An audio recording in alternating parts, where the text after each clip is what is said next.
खुलुमबाय, आं प्रिया नार्जारी। गिबियावनो नोंथांमोन गासिखौबो आंनि नार्जारी निउज आपडेट चेनेलाव बरायहरग्रोनाय थाबाय। रादाब नायनो मोजां मोनग्रा नोंथांमोननि थाखाय आं गोदान मोनसे खौरां लानानै फैबावलायबाय। फैदो दानिया खौरांखौ जोबजासिम नायलांदो। बेसेन बारायनायखौ लानानै आतसुआ जगाय मन्त्रि रन्जित दासनि हेंथायै गोख्रों खुद्रिसारदों। बेसेन बांनायाव जगाय मन्त्रि रन्जित दासआ फेलें जादों।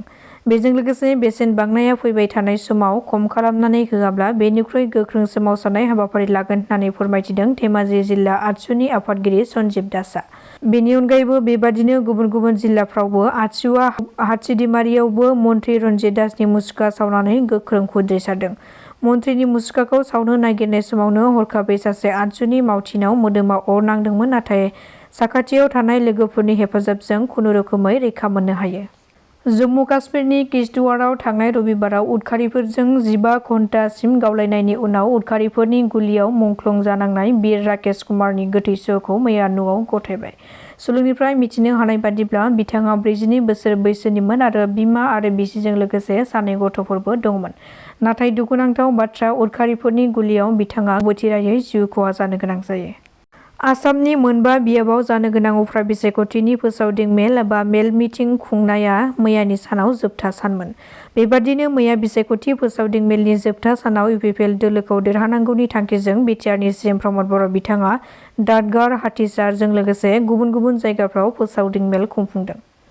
बे बिसायख'थि फोसावदिं मेलाव बाहागो लानायनि थाखाय एनडिएनि दैदेनगिरिफोरखौ खौरां मेलनि गेजेरजों साबायखर बावदों बिटिआरनि सिएम प्रमद बर' बिथाङा। बेजों लोगोसेनो 17 बोसोराव बिपिएफ सोरखारा 15,000ल' नखरनो हानि फोरमान बिलाइल' होनो हादों, नाथाय जोंनि बिटिआर सोरखारा 4 बोसोराव 2,23,000 नखरफोरनो हानि फोरमानलाइ राननानै होनो हादों होननानै फोरमायथिदों बिथाङा। हाग्रानि मैदेरनि गाग्लोबनायाव फिन आरोबाव सासे सुबुंनि जिउ खहा जादों। मैदेरजों गाग्लोबजानाय सुबुंखौ उदालगुरि जिल्ला पानेरिनि मांग्रा कान्दुलाना 28 बोसोर बैसोनि होननानै मिथिनो मोन्दों।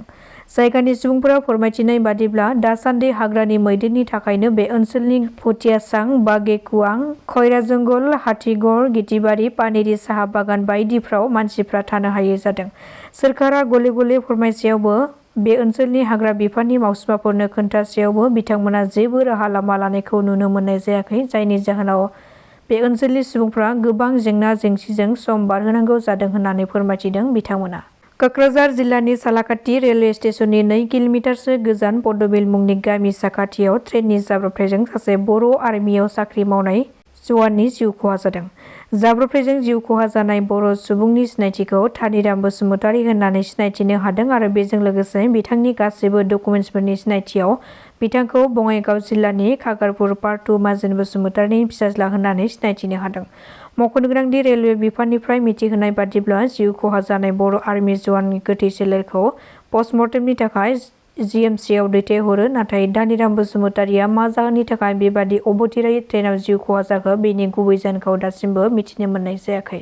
बर' थुनलाइ आफादनि 73थि गायसनथाइ सानजों लोगोसे गुदि बर' थुनलाइ आफादनि 34थि बोसोरारि जथुम्माखौ फैगौ 16 नबेम्बर खालारखालि गाजा गोमजायै खुंफुंनो साखा-फारा खालामदों कक्राझार गुदि बर' थुनलाइ आफादा।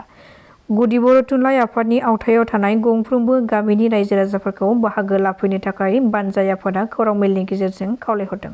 सिडली बिधानसभा बियाबनि उफेरा बिसायख'थियाव कक्राझार लकसभा समस्तिनि बारग' एमपि आरो गण सुरक्षा पार्टीनि आफादगिरि नबकुमार सरनियाया हाग्रामा महिलारिनि बिपिएफ दोलोखौ मदद होनायनि हेंथायै गोख्रों खुद्रिसारदों। बर' सुरक्षा कमिटिया हायुङारि मानास हाग्रामानि बासबारि रेन्जनि काहुआ रिजर्टआव थांनाय रबिबाराव खुंजानाय मोनसे खौरां मेलनि गेजेरजों बर' सुरक्षा कमिटिनि नेहाथारि जन दासआ बारग' एमपि आरो गण सुरक्षा पार्टीनि आफादगिरि नबकुमार सरनियानि हेंथायै रागा जोंखांदों।